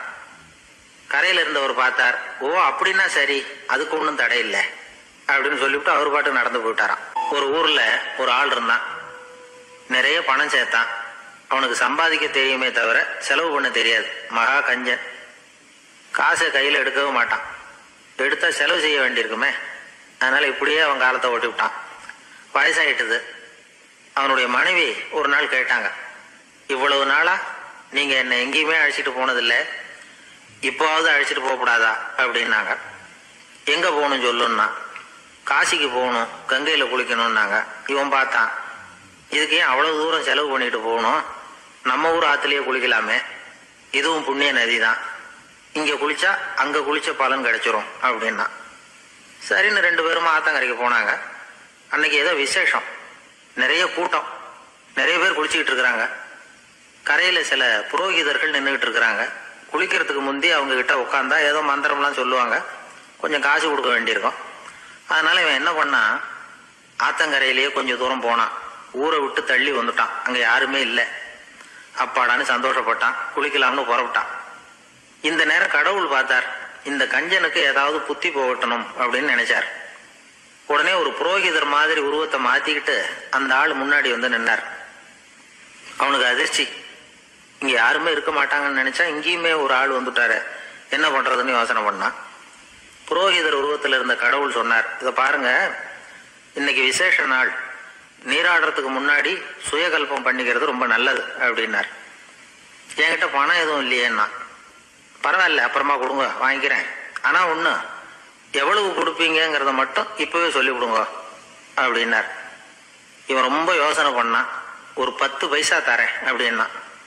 சரின்னு ஒத்துக்கிட்டு எல்லா கிரியைகளையும் அவர் செஞ்சார். அதுக்கப்புறம் கணவனும் மனைவியும் ஆத்துல குளிச்சாங்க. அவர் போயிட்டார். கொஞ்ச நாள் கழிச்சு அவன் வீட்டுக்கு வந்தார் கடனை வசூல் பண்றதுக்கு. வாசல்ல நின்றுகிட்டு இருந்த அவன் மனைவி இவரை பார்த்ததும் தயங்க ஆரம்பிச்சாங்க. அந்த அம்மா கிட்ட விஷயத்த சொன்னார். அந்த அம்மா ஓடி போய் உள்ள இருக்கிற தன்னுடைய கணவர்கிட்ட சொன்னாங்க. அவன் யோசனை பண்ணான், இப்ப வெளியில போனா அவனுக்கு 10 காசு கொடுக்க வேண்டியிருக்கும், அதனால எனக்கு காய்ச்சல்னு அந்த ஆளுகிட்ட சொல்லிவிடு, இன்னொரு சந்தர்ப்பத்துல என்னை வந்து பார்க்க சொல்லு அப்படின்னா. அந்த அம்மா போய் சொன்னாங்க. அப்படிங்களா, அப்படின்னா அவரை நான் உடனே போய் பார்க்கணுமே அப்படின்னு உள்ள நுழைய ஆரம்பிச்சார். அவங்க மறுபடியும் இருங்க தான் வரேன்னு சொல்லிவிட்டு உள்ள ஓடி விஷயத்த சொன்னாங்க. இது எதுடா வம்பா போச்சு அப்படின்னு பார்த்தான். மனைவியை கிட்டத்துல கூப்பிட்டான், இதோ பாரு, ஜன்னி கண்டு நான் இறந்து போயிட்டதா சொல்லிவிடு அப்படின்னா சொன்னாங்க. புரோகிதர் பார்த்தார்.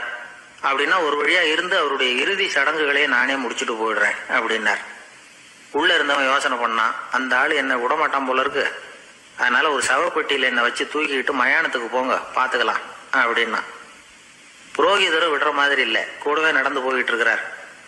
அங்க இறக்கி சடங்குகளை முடிச்சுட்டு தீ வைக்கிற நேரம் பொட்டிக்குள்ள இருந்த நம்ம ஆளு அலறி அடிச்சுட்டு வெளியில ஓடி வந்தான். புரோகிதர் உருவத்தில் இருந்த கடவுள் சிரிச்சார், தன்னுடைய சுய உருவத்தை காட்டினார். அதுக்கப்புறம் அவனை கூப்பிட்டு, இதை பார்ப்பா, ஏன் இப்படி அல்லாடுற, ஏதாவது வர வேணும்னா கேள் தரேன் அப்படின்னார். அவன் யோசனை பண்ணான், பகவானே ஒரே ஒரு வரம் தான் உங்ககிட்ட கேட்கணும்னா என்ன வேணும் கேளுன்னார். அந்த 10 பைசா தட்சணையை தள்ளுபடி பண்ணா போதும் அப்படின்னா. கடவுளும் சரின்னு சொல்லிட்டு போயிட்டார். இப்படி ஒரு கதையை சுவாமி சிவானந்தர் சொல்லியிருக்கிறார். செல்வந்தர்கள் பல பேர் இப்படித்தான் இருக்கிறாங்க. தாங்களும் அனுபவிக்க மாட்டாங்க, அடுத்தவங்களுக்கும் கொடுக்க மாட்டாங்க. இது மாதிரியான கஞ்சர்களுக்கு இந்த உலகம் இல்லை, அந்த உலகம் இல்லைங்கிறார் அவர். இந்த கதையில கடவுள் கடன் வசூலுக்கு வந்தது மாதிரி நம்ம ஊர் ஆள் ஒருத்தன் இன்னொருத்தர்கிட்ட 10 பைசா கடன் கொடுத்துட்டான். திருப்பி வாங்கறதுக்கு நடையா நடக்கிறான். கடைசியா கேட்டான், நீ எப்பதான் கடனை திருப்பி தரப்போற, அதை முடிவா சொல்லுன்னா. வர்ற வியாழக்கிழமை கண்டிப்பா கொடுத்துருவேன் அப்படின்னானா அவன். அன்னைக்கு நான் ஊர்ல இருக்க மாட்டேனே அப்படின்னானா இவன். அதனால என்ன, நானும் தான் அன்னைக்கு ஊர்ல இருக்க மாட்டேன் அப்படின்னானா. ஒரு நாள் தெரு வழியா அவன் நடந்து வந்துகிட்டு இருக்கிறான். தெருவில் ஒரு காசு கிடந்தது. அதை பார்த்துட்டான். அது குனிஞ்சு எடுத்தான். அது ஒரு பழங்கால காசு. அந்த காசு நடுவில் ஒரு துளை இருந்தது. அதாவது துளையிட்ட நாணயம். பழங்காலத்தில் புழக்கத்தில் இருந்த ஒரு நாணயம் அது. துளையிட்ட நாணயம் கிடைச்சதுன்னா ரொம்ப நல்லது, அது அதிர்ஷ்டம் அப்படின்னு ஒரு நம்பிக்கை உண்டு. இவன் கையில் அது கிடைச்சதும் ரொம்ப சந்தோஷப்பட்டான். இனிமே என்னுடைய கஷ்டம்லாம் தீரப்போகுது, அதிர்ஷ்டம் என்னை தேடி வரும், நான் பணக்காரன் ஆயிடுவேன் அப்படின்னு சொல்லிட்டு அந்த காசை தன்னுடைய கோட்டு பையில பத்திரமா போட்டு வச்சுக்கிட்டான். அடிக்கடி அதை தொட்டு பார்த்துக்கிறது உண்டு, வெளியில் எடுக்க மாட்டான். இப்படியே கொஞ்ச காலம் ஆச்சு. அதுக்கப்புறம் என்னாச்சு தெரியுமா, நிஜமாவே அதிர்ஷ்டம் அவனை தேடி வர ஆரம்பிச்சுட்டுது. செல்வம் வந்து குவிஞ்சுது. பணம், பதவி, புகழ் எல்லாம் வந்து சேர்ந்தது. சமூகத்தில் அவன் ஒரு பெரிய மனுஷன் ஆயிட்டான். எல்லாரும் அவனை பாராட்டினாங்க. அவன் எதை தொட்டாலும் வெற்றி, எல்லாம் அந்த காசோட மகிமை அப்படின்னு அவன் மனசுக்குள்ள நினைச்சுக்கிட்டான். தினமும் காலையில அந்த கோட்டை போட்டுக்கிட்டு தான் வெளியில கிளம்புவான். புறப்படுறதுக்கு முன்னாடி கோட்டு பாக்கெட்டை தொட்டு பார்த்துக்குவான், உள்ள காசு இருக்கா அப்படிங்கிறத உறுதிப்படுத்திக்குவான். அதுக்கப்புறம் தான் வெளியில கிளம்புவான். இப்படியே பல வருஷம் ஓடி போச்சு. ஒரு நாள் அவனுக்கு அந்த ஆசை வந்துட்டுது. அதாவது அந்த துளையிட்ட நாணயத்தை எடுத்து கண்ணால பார்க்கணும் அப்படின்னு. காலையில சாப்பிட்டுக்கிட்டு இருந்தான். அப்போ தன்னுடைய மனைவி கிட்ட சொன்னான், ரொம்ப நாளைக்கு அப்புறம் என்னுடைய அந்த நாணயத்தை இன்னைக்கு வெளியில எடுத்து பார்க்க போறேன்னா. என்னத்துக்கு அது, இப்ப அதை பார்க்க வேணாமே அப்படின்னு மெதுவாக இழுத்தாங்க அந்த அம்மா. இல்ல இல்ல, நான் பார்த்தே தீரணும் அப்படின்னு அவன் தன்னுடைய சட்டை பைக்குள்ள கையை விட்டான். உள்ள இருந்த நாணயத்தை வெளியில எடுத்தான். பார்த்தா அவனுக்கு ஆச்சரியமா போச்சு. அந்த நாணயத்துல தொலையே இல்லை. என்ன ஆச்சு அப்படின்னு சொல்லி அவன் ரொம்ப குழம்பி போயிட்டான். இப்போ அந்த அம்மா சொன்னாங்க, நான் தான் ஒரு நாள் உங்க கோட்டு ரொம்பவும் தூசியா இருக்கேன்னு சொல்லி அதை ஜன்னலுக்கு வெளியில உதறினேன். உள்ள இருந்த அந்த காசு அப்ப எனக்கு தெரியாது, ஞாபகத்துல இல்லை. அது தெருவில் விழுந்துட்டது போல இருக்கு. அதுக்கப்புறம் எவ்வளவோ தேடி பார்த்தேன், கிடைக்கல. அதுக்குள்ள அதை யாரோ எடுத்துட்டு போயிட்டாங்க போல இருக்கு. அது இல்லைங்கிறது உங்களுக்கு தெரிஞ்சா வருத்தமா இருக்குமேங்கிறதுக்காக நான் தான் வேற ஒரு நாணயத்தை எடுத்து சட்டை பைக்குள்ள வச்சுட்டேன் அப்படின்னு விவரத்தை சொன்னாங்க அந்த அம்மா. இது எப்போ நடந்ததுன்னு கேட்டான். உங்களுக்கு அந்த காசு கிடைச்சதே அன்னைக்கு மறுநாளே இது நடந்து போச்சு அப்படின்னாங்களாம். இதை கொஞ்சம் யோசனை பண்ணி பாருங்க. அவனுக்கு அதிர்ஷ்டத்தை கொடுத்தது அந்த நாணயம் இல்லை, அவனுடைய நம்பிக்கை, அதாவது தன்னம்பிக்கை. அதுதான் வேலை செஞ்சிருக்கு. இதுல இருந்து நாம தெரிஞ்சுக்க வேண்டியது என்னன்னா, வாழ்க்கையில முன்னேற நினைக்கிறவங்களுக்கு தன்னம்பிக்கை ரொம்ப முக்கியம். அது இல்லைன்னா முன்னேற முடியாது. ஒருத்தன் சொன்னானா, நான் எப்பவுமே என்னதான் சார் நம்புவேன், மற்றவங்கள நம்ப மாட்டேன். நேற்றுக்கு பாருங்க, திடீர்னு 10 பேர் என்ன அடிக்க வந்துட்டாங்க, நான் ஒருத்தனாவே அதை சமாளிச்சேன் அப்படின்றான் ரொம்ப பெருமையா. அது எப்படின்னு கேட்டாங்களாம். ஒரே ஓட்டமா அங்கிருந்து ஓடி வந்துட்டேன் அப்படின்னானா. ஒரு ஊர்ல ஒருத்தர் இருந்தார், ரொம்ப நல்லவர். யாருக்காவது ஏதாவது கொடுத்துக்கிட்டே இருப்பார், கொடையாளி. தினமும் யாராவது ஒருத்தருக்கு ஏதாவது கொடுக்கலன்னா அவருக்கு தூக்கம் வராது. அப்படி ஒரு பழக்கம். அது மட்டும் இல்லை, அவர் கொடுக்கறது அடுத்தவங்களுக்கு தெரியாது, அவ்வளவு ரகசியமா அதை கொடுப்பார். வலது கை கொடுக்கறது இடது கைக்கு தெரியக்கூடாதுன்னு சொல்லுவாங்கல்ல, அது மாதிரி அவர். ஒரு நாள் ராத்திரி அவர் ஏற்கனவே தயாரா கட்டி வச்சிருந்த பணம் முடிச்ச கையில எடுத்துக்கிட்டு வீட்டை விட்டு வெளியில வந்தார். தெருவில் இறங்கி நடந்தார். இன்னைக்கு யாருக்கு தர்மம் செய்யறது அப்படின்னு யோசனை பண்ணிட்டு இருட்டில் நடந்து வந்துகிட்டு இருக்கிறார். யாரோ ஒருத்தர் எதிரில் வர்றது மாதிரி தெரிஞ்சுது. உடனே அவர்கிட்ட போனார். தன்கிட்ட இருந்த பணம் முடிச்சு அவசரமாக அவர் கையில் திணிச்சுட்டு திரும்பி வந்துட்டார். அப்பாடா, ஒரு வழியாக யாருக்கும் தெரியாமல் இன்னைக்கு தர்மம் பண்ணியாச்சு அப்படிங்கிற மகிழ்ச்சி, மன நிறைவு அவர் முகத்தில். நிம்மதியாக தூங்கினார். அப்புறம் எழுந்திரிச்சார். மறுநாள் காலையில் ஊரு பூரா ஒரே பேச்சு. என்ன பேச்சுன்னா, நேற்று ராத்திரி ஒரு திருடன் கையில் யாரோ பணத்தை கொடுத்துட்டு போயிருக்கிறாங்க அப்படின்னு எல்லாரும் பேசிக்கிட்டு இருக்கிறாங்க. இதை கேள்விப்பட்டதும் அந்த பெரியவருக்கு ரொம்ப வருத்தமாக போச்சு. அடடா, போயும் ஒரு திருடனுக்காக உதவி பண்ணியிருக்கிறோம், பிரயோஜனம் இல்லாமல் போட்டுதே அப்படின்னு நினைச்சார். சரி, இன்னைக்கும் யாருக்காவது உதவி பண்ணணும் அப்படின்னு முடிவு பண்ணினார்.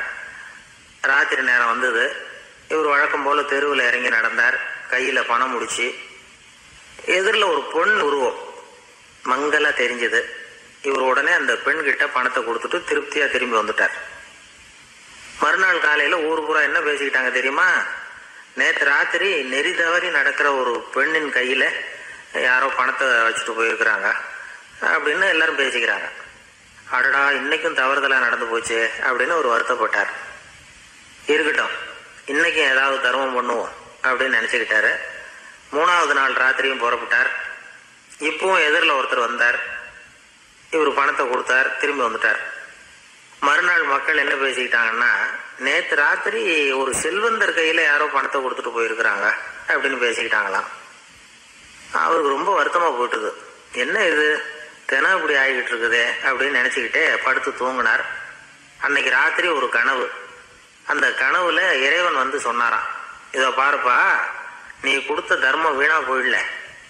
உங்ககிட்ட பணம் வாங்கின அந்த திருடன் திருந்திட்டான், அந்த பொண்ணும் திருந்திட்டா, அந்த செல்வந்தனும் கொடையாளி ஆயிட்டான், எல்லாருக்கும் உதவி பண்ண ஆரம்பிச்சுட்டான் அப்படின்னு சொன்னாராம். இந்த கதையை சொன்னவர் யாருன்னா நபிகள் நாயகம். இதுல உள்ள கருத்து என்னன்னா, நல்ல மனசோட தர்மம் பண்ணுனா அது வீணா போறதில்லை. இன்னொரு கருத்து, தர்மம் வந்து தன்னை மட்டுமல்ல அடுத்தவங்களையும் தீமையிலிருந்து காப்பாற்றும். இதுதான் நாம புரிஞ்சுக்க வேண்டியது. இந்த காலத்திலே இது மாதிரி சில சம்பவங்கள் நடக்கிறது உண்டு. ஒரு பெரியவர் இருட்டில் நடந்து வந்துகிட்டு இருந்தாரு. எதிரில் வந்த ஒருத்தன் வலுக்கட்டாயமா ஒரு கையை பிடிச்சி ஒரு பண முடிப்பை கொடுத்து வச்சுக்க சொல்லிவிட்டு விலகி போயிட்டான். பெரியவருக்கு ஆச்சரியம், இந்த காலத்திலேயும் இப்படி வலது கை கொடுக்கறது இடது கைக்கு தெரியக்கூடாதுன்னு நினைக்கிற கொடையாளிகள் உண்டு போல இருக்கு அப்படின்னு யோசனை பண்ணிக்கிட்டே நடந்தார். கொஞ்ச தூரம் போயிருப்பாரு. அதுக்குள்ள அதே ஆள் திரும்பி வந்தான். கொடுத்த பண முடிப்பை திருப்பி கொடுங்க அப்படின்னு கேட்டு வாங்கிட்டான். இவருக்கு ஒன்றும் புரியல. ஏன் இப்படி பண்றேன்னார். அது ஒன்றும் இல்லைங்க, கொஞ்ச நேரம் இதை உங்ககிட்ட கொடுத்து வச்சிருந்தேன், அவ்வளவுதான் அப்படின்னா. ஏன்னு கேட்டார். என்னை பின்னாடி போலீஸ் தேடிக்கிட்டு வந்துகிட்டு இருக்குது, அதுதான் அப்படி பண்ணேன், இப்போ போயிட்டுது, இனிமே ஒன்றும் பயம் இல்லை அப்படின்னு சொல்லிவிட்டு அவன் பாட்டுக்கு நடந்து போறான். ஒரு தேவாலயம், அதுல உள்ள பலிபீடத்தின் முன்னாடி ஒரு பெட்டி உண்டு. அது காணிக்கை பெட்டி.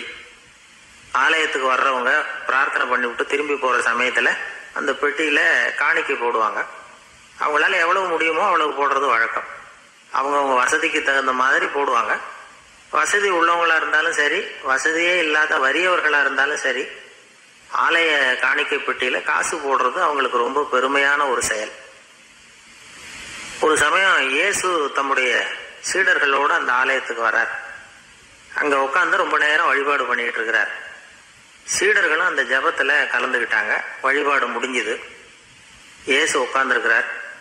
காணிக்கை பெட்டியில காசு போடுறவங்கள கவனிக்கிறார். சீடர்களும் அதையே கவனிச்சுக்கிட்டு இருக்கிறாங்க. ரொம்ப பேர் வரிசையா வந்தாங்க. அவங்களால முடிஞ்ச அளவுக்கு காசு போட்டுட்டு அவங்க பாட்டுக்கு போய்கிட்டு இருக்கிறாங்க. வசதியானவங்க நிறைய பேர் வந்தாங்க. அதுக்கு மத்தியில வயசான ஒரு அம்மா, அவங்களும் வந்து காசு போட்டுட்டு போறாங்க. இப்போ இயேசு தன்னுடைய சீடர்கள் பக்கம் திரும்பினார். ஒரு கேள்வி கேட்டார். இப்போ இந்த காணிக்கை பெட்டியில நிறைய பேர் வந்து காசு போட்டுட்டு போறத நீங்க கவனிச்சிங்க. இன்னைக்கு இந்த காணிக்கை பெட்டியில ரொம்பவும் அதிகமா காசு போட்டது யார் அப்படின்னு கேட்டார். முதல்ல வந்தார ஒரு பெரிய மனுஷன், அவர் தான் அதிகமா போட்டார் அப்படின்னாரு ஒருத்தர்.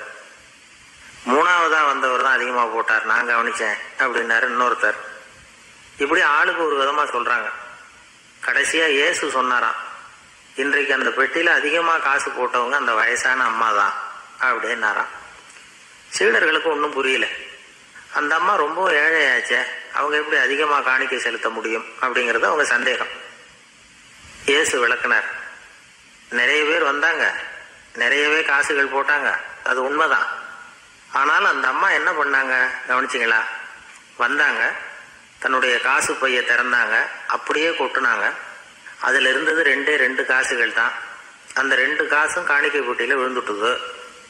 மற்றவங்கள்லாம் தங்கள்கிட்ட இருந்த செல்வத்தின் ஒரு சிறு பகுதியை எடுத்து பெட்டியில் போட்டாங்க. ஆனால் இந்த அம்மா தன்கிட்ட என்ன இருந்ததோ அதை அப்படியே போட்டுட்டாங்க. தன்னுடைய பிழைப்புக்காக வச்சிருந்த அவ்வளவே இழக்கிறதுக்கு தயாராகிட்டாங்க. அவ்வளவு தாராள மனசு அவங்களுக்கு. அதனால அவங்க செலுத்தின காணிக்கை தான் அளவில் அதிகம் அப்படின்னார். விலை மதிப்பில்லாத முத்து புதையல் ஒருத்தனுக்கு கிடைக்க போகுதுன்னு வச்சுக்கோங்க. அதன் மதிப்பை உணர்ந்தவன் என்ன பண்ணுவான்? அதை அடையறதுக்காக தன்கிட்ட இருக்கிற எதையும் கொடுக்கறதுக்கு தயாரா இருப்பான் இல்லையா? அது மாதிரிதான் இதுவும் அப்படின்னார். உலக மதிப்பீடுகளை துரும்பா தூசியா மதிச்சு அதையெல்லாம் உதறி விடுகிறவன் இறையருள் அப்படிங்கிற இணையில்லாத செல்வத்தை பெறுகிறான் அப்படிங்கிறது இதுல உள்ள கருத்து. இறைவனுக்காக இழப்பதுன்னா துன்பப்படுகிறவர்களுக்காக, ஏழைகளுக்காக, ஏதுமற்றவர்களுக்காக இழப்பது அப்படின்னு அர்த்தம். உங்கள் அயலானுக்கு நீங்கள் என்ன உதவி செய்தாலும் அதை எனக்கே செய்கிறீர்கள் அப்படின்னு இயேசு சொல்லியிருக்கிறார். அடுத்தவங்களுக்கு உதவணுங்கிற குணம் இன்னைக்கு ரொம்ப குறைஞ்சி போச்சு. ஒருத்தன் வாழைப்பழத்தோல் வழுக்கி கீழே விழுந்துட்டான். பக்கத்தில் இருந்த நண்பன் உடனே இவனை தூக்கிக்கிட்டு போய் ஆஸ்பத்திரியில் சேர்த்துட்டான். அதுக்கப்புறம் சொன்னான், நீ அந்த வாழைப்பழத்தோலில் காலை வைக்க போகிறத முன்னாடியே நான் கவனிச்சுட்டேன் அப்படின்னானா. அப்படின்னா அப்போவே நீ எனக்கு உதவி செஞ்சுருக்கலாமே அப்படின்னானா அவன். நான் டாக்டருக்கு உதவலாம்னு நினச்சிட்டேன் அப்படின்னா. அவர் ஒரு பெரிய குடும்பத்தில் பிறந்தவர். இருக்கிற சொத்துக்கள் எல்லாத்தையும் வாரி வழங்கி விட்டு காட்டுக்கு புறப்பட்டார் தவம் செய்யறதுக்காக. இருந்தது பூராவும் கொடுத்துட்டார். இனிமே எதுவுமே இல்லை கொடுக்கறதுக்கு. அப்போ கடைசியாக ஒருத்தன் வந்து கையை நீட்டினானா, ஐயா ஏதாவது கொடுங்கன்றிருக்கான். அவர் பார்த்தார், கட்டியிருக்கிற வேட்டியை தவிர வேற எதுவுமே இல்லை. 8 முழம் பட்டு வேட்டி ஜரிகை கரையோடு இருக்குது. கடைசியாக அதை தான் எடுத்துக்கிட்டு அவர் புறப்பட்டுருக்கார். அவர் பார்த்தார், எதிரில் அவன் பரிதாபமாக நின்றுட்டு இருக்கிறான். அந்த 8 முழ வேட்டியை 2ஆ கிழிச்சார். 4 முழத்தை அவங்ககிட்ட கொடுத்தாரு.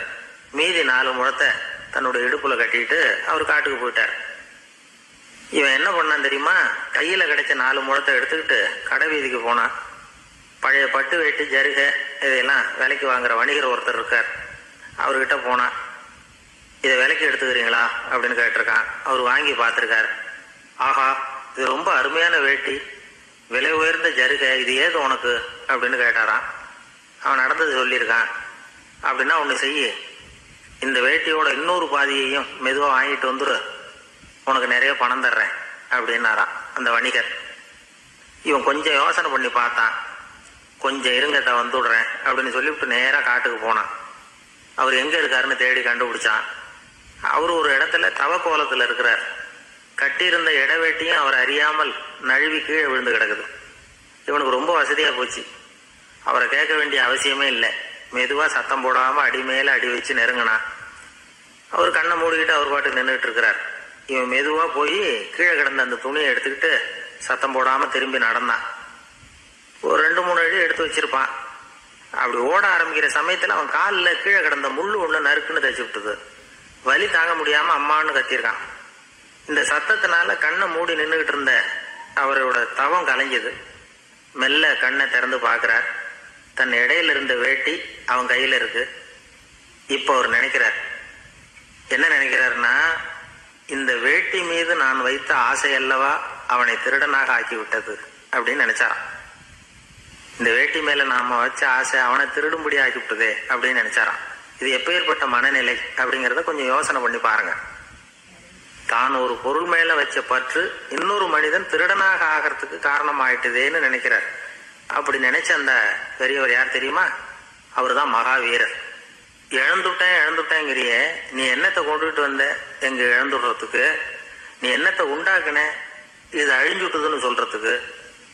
இதுதான் அவருடைய சிந்தனை. இன்றைக்கு நம்ம சிந்தனையெல்லாம் வேற மாதிரி இருக்குது. ஒருத்தன் நடுத்தெருவில் உட்காந்து அழுதுகிட்டு இருந்தான். அந்த வழியா வந்தவர் ஒருத்தர், ஏன்பா அழறேன்னு கேட்டாராம். 5 ரூபா சார், இந்த இடத்துல விழுந்துட்டுது, ரொம்ப நேரமா தேடுறேன், கிடைக்காது போல இருக்கு அப்படின்னு சொல்லிவிட்டு அழறான். எப்போ தொலைஞ்சதுன்னு கேட்டாராம் அவரு. அது எனக்கு தெரியாது சார், பணத்தை தொலைச்சவன் தேடி பார்த்துட்டு போயிட்டான், நான் அவனுக்கு பின்னாடி தேட வந்தவன் அப்படின்னு நானா. இவன் தான் மட்டும் வாழ்ந்தா போதும் அப்படின்னு நினைக்கிறவங்க உண்டு. தானும் வாழணும், அடுத்தவங்களும் வாழணும் அப்படின்னு நினைக்கிறவங்களும் உண்டு. முதல்ல சொன்ன வகையை சேர்ந்த மனிதர்கள் எப்படி தெரியுமா? எப்படியாவது தான் மட்டும் வாழ்ந்தால் போதுங்கிற நினைப்பு தான் எப்பவும் அவங்களுக்கு இருக்கும். தங்களுடைய வளர்ச்சிக்கு எது தடையா இருந்தாலும் சரி, யார் தடையா இருந்தாலும் சரி, அதை அழிச்சுட்டு தான் மறுவேலை பார்ப்பாங்க. அவங்கெல்லாம் பாவ காரியங்களுக்கு தயங்குறதே இல்லை. அப்படிப்பட்ட வாழ்க்கை அவங்களுக்கே இடைஞ்சல அமைஞ்சு விடுறது உண்டு. அதை விளக்கறதுக்கு ஒரு கதையும் உண்டு. ஒரு ஊர்ல அப்படிப்பட்ட ஆள் ஒருத்தன் இருந்திருக்கான். நிறைய பாவங்களை செஞ்சவன். அதன் காரணமா நரகப்படுகொழியில விழுந்துட்டான். நரகப்படுகொழிங்கிறது ஒரு பெரிய கிணறு மாதிரி. ஏற்கனவே பாவம் செஞ்சவங்க நிறைய பேர் அதுல விழுந்து கிடக்குறாங்க. உள்ள ஏகப்பட்ட சத்தம், எல்லாம் அந்த பாவாத்மாக்கள் போடுற சத்தம். இப்போ விழுந்தானே இவனும் சத்தம் போட்டான். இவன் போடுற சத்தம் கொஞ்சம் அதிகமா கேட்டுது. இந்த கிணத்துக்கு பக்கத்துல புத்தர் உட்கார்ந்துருக்கிறார். அவர் காதுல இவன் போடுற சத்தம் விழுந்தது. உடனே அந்த கிணத்தடிக்கு போனார், குனிஞ்சு பார்த்தார். சாமி என்னை காப்பாத்துங்க அப்படின்னு கத்தனா இவன். புத்தர் அவனை கொஞ்சம் கவனிச்சு பார்த்தார். மனித சமுதாயத்துக்கு அவன் என்னென்ன கெடுதல் பண்ணியிருக்கிறாங்கிற விவரம்லாம் அவர் மனக்கண்ணுல தெரிஞ்சது. அவருக்கு எல்லாம் புரிஞ்சு போச்சு. இருந்தாலும் அவனை காப்பாத்துறதுக்கு ஏதாவது வழி உண்டா அப்படின்னு யோசிச்சார். அவன் தன்னுடைய வாழ்நாள்ல ஏதாவது நல்லது செஞ்சிருக்கானா அப்படின்னு பார்த்தார். ஒரே ஒரு சமயம் அவன் தன்னுடைய காலடியில மிதிபட இருந்த சிலந்தியை மிதிக்காமல் தாண்டி போயிருக்கிறான். இந்த ஒரு காரியத்துக்காக அவனை கரையேற்ற முடியுமா அப்படின்னு நினைச்சார். அவ்வளவுதான். உடனே அவர் கையில ஒரு சிலந்தி வந்து உட்கார்ந்துதான். அதுகிட்ட இருந்து நூல் இழை வெளிவர ஆரம்பிச்சது. அந்த நூல் இழை கிணற்று ஆழம் வரைக்கும் அப்படியே நீண்டுகிட்டே போச்சான். புத்தர் பார்த்தார். இந்த நூலை பிடிச்சுக்கிட்டு மேலே ஏறி வா அப்படின்னார். என்னங்க சொல்றீங்க, இந்த சிலந்தி நூல் என்ன தாங்குமான்னு கத்தினான். எல்லாம் தாங்கும், அதை பிடிச்சிக்கிட்டு ஏறி வா அப்படின்னார். சந்தேகத்தோடவே அவன் அந்த நூல் இழைய பிடிச்சி இழுத்து பார்த்தா ரொம்ப வலுவா இருந்தது. அவனுக்கு ஆச்சரியம். அதை பிடிச்சிக்கிட்டே மெதுவா மேலே ஏறி வர ஆரம்பிச்சுட்டான். பாதி தூரம் ஏறி வந்திருப்பான். அப்போ அவன் காலுக்கு கீழே ஏதோ சத்தம். என்னன்னு குனிஞ்சு பார்க்கறான். கீழே கிடந்தவங்க சில பேரும் அந்த நூலை பிடிச்சி மேலே வந்துகிட்டு இருக்கிறாங்க. இவனுக்கு கோபம் வந்துட்டுது. தன்னுடைய இடுப்புல வச்சிருந்த கத்தியை எடுத்து தன்னுடைய காலுக்கு கீழே நூல் இழையை அப்படியே வெட்டி விட்டுட்டான். இனிமே நாம மட்டும்தான் மேலே ஏறி வந்துடணும் அப்படின்னு நினைச்சுக்கிட்டான். ஆனா நடந்தது என்ன தெரியுமா? மொத்த நூல் இழையும் அப்படியே அருந்து கீழே விழுந்துட்டுது. அவனும் பொத்துன்னு கீழே விழுந்துட்டான். மறுபடியும் கத்த ஆரம்பிச்சுட்டான். ஏற்கனவே அவன் செஞ்சிருந்த ஒரு சிறு கருணை அந்த நூல் இழைக்கு உறுதியை கொடுத்தது. இப்போ அவன் செஞ்ச பாவம் அந்த நூல் இழைய வலுவிழக்க செஞ்சுட்டுது. அடுத்தவங்களும் வாழணுங்கிற எண்ணம் அவனுக்கு இருந்திருந்தா இப்ப அவனும் கரையேறி வந்திருப்பான், மற்றவங்களும் சௌக்கியமா வந்து சேர்ந்திருப்பாங்க. அதனால நாமும் வாழணும், அடுத்தவங்களும் வாழணும் அப்படின்னு நினைக்கிறவன் வாழ்க்கையில சீக்கிரம் முன்னுக்கு வந்துருவான். ஒருத்தன் ஒரு டாக்டர் கிட்ட போனான், மருந்து வாங்கினான். வாங்கி கொண்டாந்து பேசாம வச்சுட்டான், சாப்பிடல. அப்புறம் எதுக்காகப்பா போய் அவர்கிட்ட மருந்து வாங்கினேன் அப்படின்னு கேட்டாங்க. டாக்டர் வாழணும் இல்லையா, அதனாலதான் அப்படின்னா. அவர் கொடுத்த மருந்தை நீ ஏன் சாப்பிடல அப்புறம் அப்படின்னு கேட்டாங்க. நான் வாழணும் இல்லையா, அதுக்காக தான் அப்படின்னா.